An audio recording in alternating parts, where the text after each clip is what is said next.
I'm finished. Thank you. We'll hear opening statements from Ms. Brown.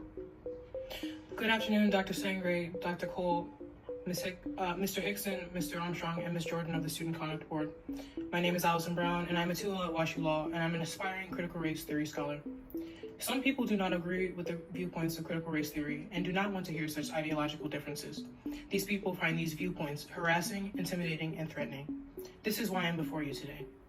Some of my classmates have complained to Dean Walsh about my behavior inside and outside of the classroom. Regarding my behavior inside of the classroom, I've asked that the university allow tapes of my behavior to be shown, and that you all decide based on those tapes whether or not my conduct is threatening or harassing, thereby constituting a violation of the Student Conduct Code. Yet, Dean Walsh objects to the admission of those tapes. Further, the university refuses to release any tapes. I strongly believe that these tapes would exonerate me, and that is why the university is not allowing the board to see those tapes.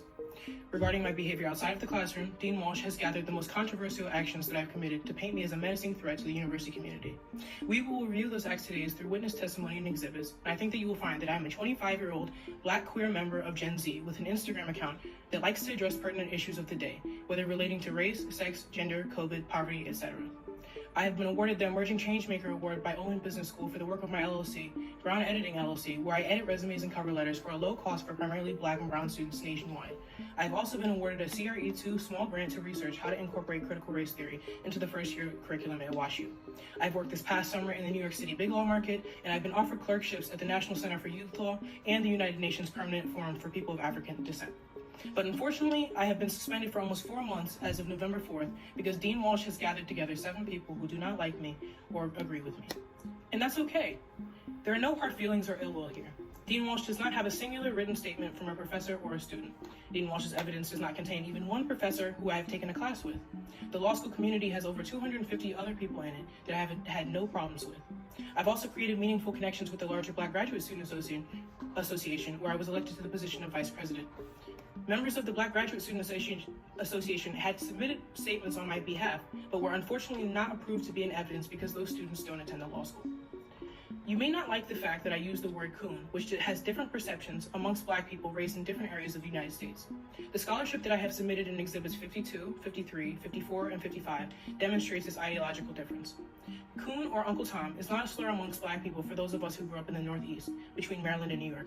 Yet here in St. Louis, it seems to be perceived differently, and I can respect that.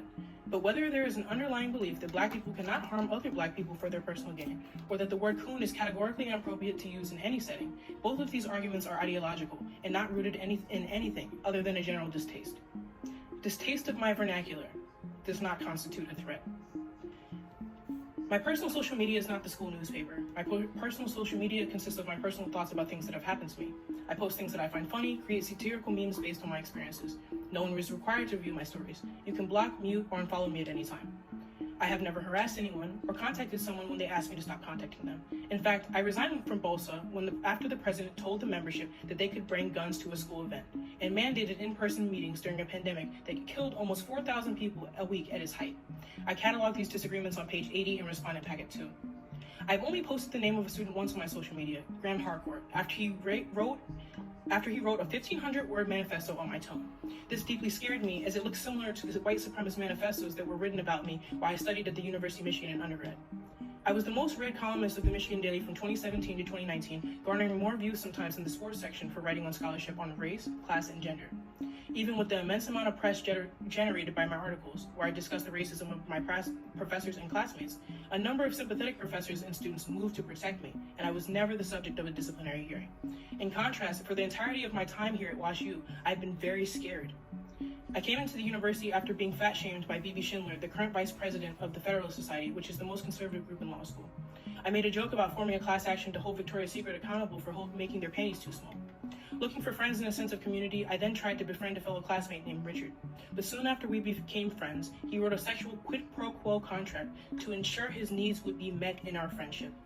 In a moment of anger at my attempted rapist, I called Richard, who wrote a contract so that he could rape me at will, a little bitch in the BOLSA group chat, after he tried to argue that the word coon constituted harassment. Excuse me, I didn't interrupt you, Dean Walsh. Please let me continue. Dean Walsh knew about all of this and did nothing to protect me. Dean Smith also knew about Richard's abuse and did nothing to protect me. So I began to document what happened to me on social media so that if I ended up raped, seriously injured, or dead, people would know what happened to me. In the spring of 2022, after a series of racially violent interactions with Professor Elizabeth Katz, I was charged with violating Section 20 of the Student Conduct Code and given a warning because I took a picture of a series of racial epithets that Graham Harcourt said to me on a Canvas discussion board post. I created that Canvas post after I disagreed with a fellow classmate, Shane Greger, who posited to the class that it should be acceptable to shoot Black people in defense of property. I also took a picture of my professor's lackluster response to that racism, which, if I never took a picture of, I would have no documentation of. Today, I'm being charged with violating Sections 2 and 4.